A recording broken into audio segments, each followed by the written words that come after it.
You could change your thoughts all day, but if your body doesn't believe it, you're not going to be able to actually change your life. Hi, I'm Liz Chelak. Welcome back to my channel where we talk about how to be your most sovereign self and how to feel safe to be yourself. I used to say I didn't know what the right way to interact with friends was.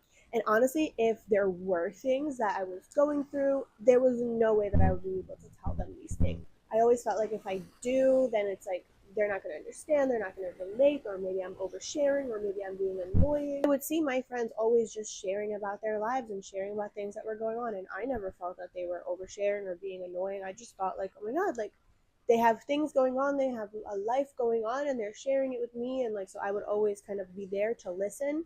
And I think maybe that's why I was perceived as a good friend. But I never felt safe enough to just like relax and open up and be myself because I was always running this background noise in my head of like, what is the right thing to do? What do I say here? How do I act here? How do I dress here? How can I present myself in the best way here where people are going to like me, where people are going to accept me? And then even when things would bother me, I would kind of just bottle it up, put it away, like that doesn't matter. And I believe that you have situations like this in your life too, where you kind of know that you're just playing it safe or you're overthinking the situation and you don't feel safe to just relax and just be yourself. And instead of observe your life, to actually live your life. Or moments where you knew logically with your mind and your thoughts that you are safe here in this space, but your body didn't know that, and you still felt some level of anxiety, some level of uncertainty, some level of overthinking. And that's why I believe that a safe body is the foundation for mental health. And it's not that everything becomes easier once you start living in a safe body, things just become more clear. You get rid of this background noise that I had kind of always playing of like, well, what do I do? What's next? What's right? What's wrong? What's correct? How do I, like, it's way too much. So once you actually find that safety in your body and that connection with your body and that knowing that, okay, in this moment, I am okay.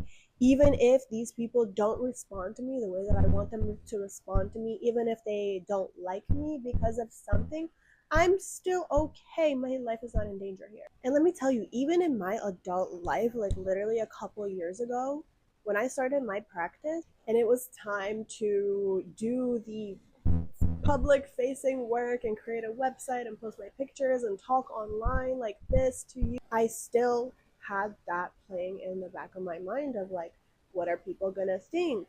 Is this appropriate for a therapist to say? Is this an appropriate way for a therapist to look? I have tattoos. I had like this bright pink hair. I had bright purple hair, like orange hair. Like I had all the hair colors starting out. And then I started pole dancing and I was like, okay, but as long as nobody at work knows about this, this is fine. As long as I don't post poll videos on my personal page, I have to post it on my private page. And like, even though I was still doing all of the things that I really had dreams of doing, I was still posting online, I was still dancing, but I always kind of had that dialogue, that narrative in the back of my head. And no matter how much I would try to convince myself that no, it's okay, it's okay to have tattoos. It's okay to be yourself. Like, people are going to appreciate this. Some people might not like it, but eventually your people will find you. It was like very difficult to do because I was so just exhausted and just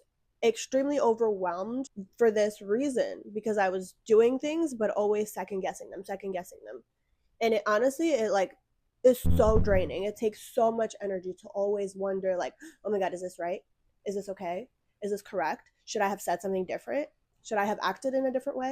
And the moment that everything changed for me was when I learned to create a safe body and access it later in situations where there was potential criticism or judgment from other people. So I didn't start off by going to people and telling them that, like, hey, these are my boundaries, or like, this is what I want to talk to you about, or I'm upset about this, or I would like for our relationship to go different. I could have, but it would have been so difficult to do. I started first with more somatic work. I started by first just like noticing what my body feels like in regular safe moments when I was actually logically knew that I was safe. I could look around and be like, okay, there's no danger around here now. This is not a moment where somebody's criticizing me or judging me. I'm actually safe. And I would check in with my body and I would still be tense. So I learned regularly throughout the day. I would do this multiple times a day because it literally takes only a few seconds. Just I would release the tension and I would show my body that it's okay to be relaxed right now. There's no potential danger. There's no threat. I'm not being hunted. I'm not being judged. Like nobody is coming to hurt me right now because I got so used to somebody is going to come and tell me that I'm doing things wrong. Somebody's going to come and criticize me. Somebody's going to come and judge me. So the more that I would do this, the more that I would just notice tension, release it, notice tension, release it, just kind of always accessing that safe body. I started noticing that I actually can now access that when it's not safe. So for example, I have like a very reactive dog. And when I first moved into the apartment building that I was living in, we were in a kind of like really scary situation. We were trapped. Me, my roommate, our two dogs were trapped in an elevator with a dog with no owner, no leash, who was just growling and barking at us aggressively. And it scared all of us so bad that literally anytime I had to go outside and walk my dog, I would think that that dog is going to be out there because that dog lives on our floor. I would think that that dog is going to be out there, or if I go outside, there's going to be another dog that's going to attack us. I'm not going to be able to protect my dog. I'm not going to be sure how my dog is going to react. Like, she reacted really well in that first situation. I was so proud of her, but she's also reactive. So sometimes when she sees another dog, she might also bark. So I had so much fear just around this dog situation that even when I would be waiting for the elevator, I would just be like, oh my God, is there a dog? Is the dog coming? Is it coming? Like, oh my God, we have to rush. We have to rush. And I would just be looking around for this other dog. And then we would go outside. And it was like worse around the building. Like, as soon as we got further away from the building, I was like, okay, I know that there's other dogs here, but like it's easier for me to like escape or figure out the situation. All of that changed. I was literally, now let me tell you how scared I was. It was like a whole traumatic experience to walk my dog every day. Now I go outside, I walk my dog. Like I'm still vigilant about, other dogs because I want to protect her. I want to protect other dogs. She is reactive. I know that she's going to get stressed out about certain situations. So when she's stressed out, it's going to stress me out. But now I am able to finally walk my dog with ease. And if there ever is a situation where something happens, I know that I could handle it. I know that I could just grab my dog, turn around, walk the other way, or like even if it's, worse than that, I know that whatever happens, I can handle it. And this all started with building that foundation of just knowing what a safe body feels like. So when I was waiting for the elevator, I would notice that fear. I would be able to notice what that fear feels like in my body, but also access safety just by relaxing my body and hold the two truths together that, yes, I feel fear right now, but actually, right now, I'm still safe. And then I would wait a few more minutes and be like, okay, I still feel the fear, but I'm still safe. And I would just kind of keep checking in like, am I safe now? Yes, it's okay to relax the body. And then that fear had more space in my body to move and to finally be released. So I was able to understand, okay, this fear is just trying to protect me. I was able to just notice the sensations in my body without like over analyzing it or overthinking it. And once I gave myself the chance to, in a relaxed body, feel those feelings, like feel what the fear felt like, I was able to move it through. I was able to just say like, okay, I understand that this fear is here just trying to protect me because yes, there was a very stressful, dangerous situation in the past. It's trying to maybe help me prevent the situation in the future. There are some things that I could realistically do to protect me and my dog from situations like this in the future. So I started doing those things, but then also because my body was relaxed, I felt more comfortable moving the fear out of my body. So I do see some people talking about like, you don't need to regulate, you need to express your emotions and you need to do somatic work. And yes, that's true.